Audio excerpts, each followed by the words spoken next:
Ngayong araw guys ay day 3 ng ating pangangawil. Samahan niyo ulit kami sa panibagong naming adventure. At makakasama natin ngayon dito si Alimasag. At grabe, walang humpay talaga ang dawi sa spot na ito. At makakasama rin natin dito si Kabagaong, si Ayama at yung ating dalawang bagong membro. Papakilala ko sa inyo mamaya. Si Salungo at si Tilapia. Samahan niyo na rin kami mag-ihaw ng ating mga sariwang isda na nahuli. Sabayan niyo na rin kami sa tanghalian. Mapapalaban na naman tayo ng kainan. Have a nice day and enjoy watching.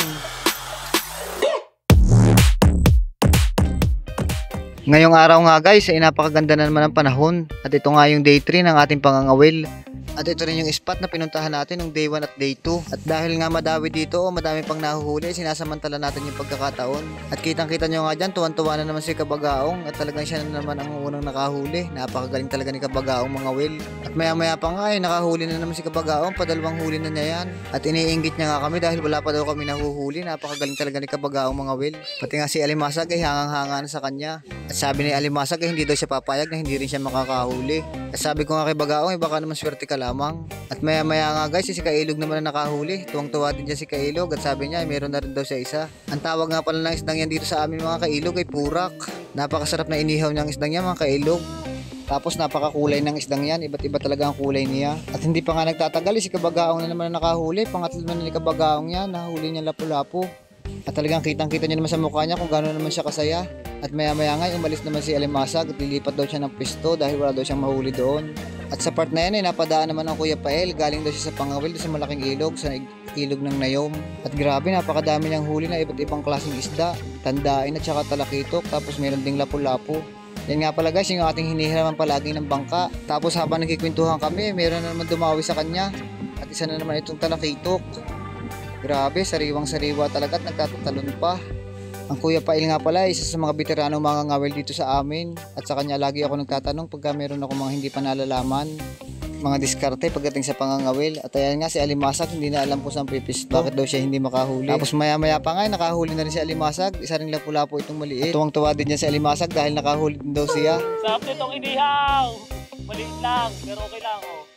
At sa part na ito mga Kailog ay nihahanda na ni Salungo yung ating pag-iihawan. Gagawa na daw siya ng apoy at nangangahoy na rin si Ayama. At grabe ito si Ayama, nakasanglas pa, turistang-turista ang dating. At sabi ko nga sa kanya, kamukha niya si Piolo Pascual. Natawa lang siya at sabi niya totoo yun. At makakasama na natin dito si Tilapia. At may mga dala na nga pala sinimbawa at saka ulam.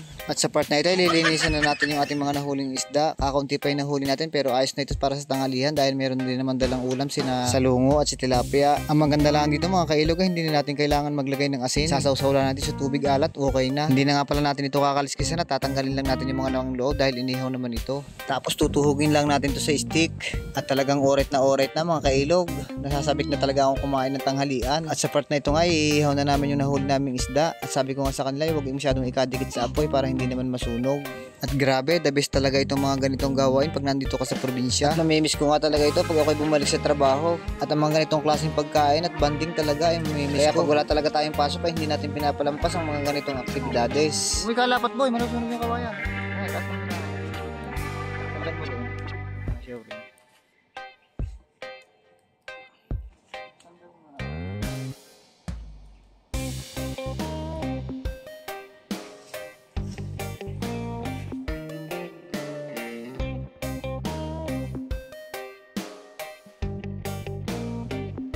At habang busy-busy nga sila mga Kailog sa pag-iihaw ay meron pa akong nahuli na isa at abot na abot pa ito sa ating inihaw.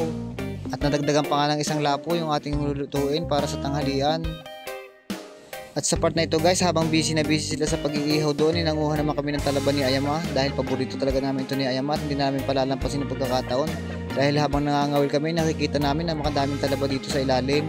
At nung bumaba na nga ang tubig ay lumamitaw na sila kaya kitang-kita na madali na lang silang kuhanin. At pipiliin nga lang natin yung medyo malalaki at yun yung ating iihawin.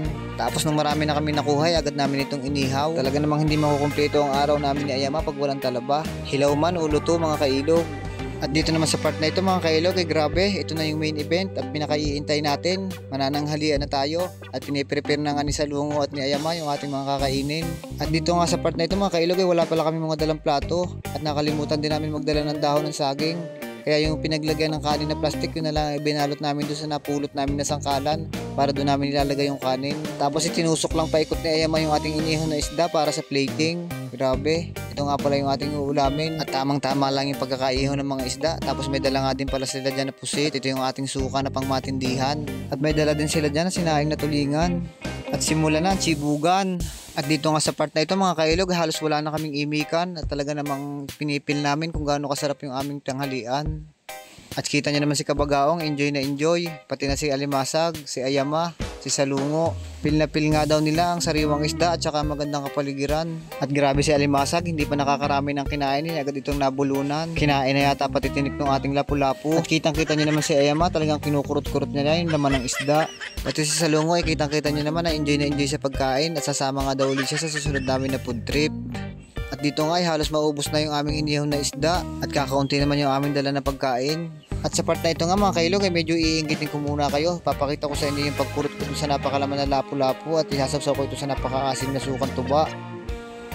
At grabe, napakasarap talaga at matamis-tamis ang sariwang isda. At dahil nga dyan ay hindi na ako nakatis at ginawa ko na itong barbecue. Grabe, napakasarap talaga nito. Sana nga lang ay hindi ko makain yung tanik at mabulunan din ako. Yum, yum, yum! At ipagpaumanhin nyo guys kung matatakam na naman kayo sa ating panibagong food trip. Loko-loko talaga yan si Kailog, talagang pinapatakam kayo at iniinggit. Pag kumain pa naman yan si Kailog ng mga ganyang isda ay simot na simot, talaga sinasaid niya at ninanamnam yung sariwang isda.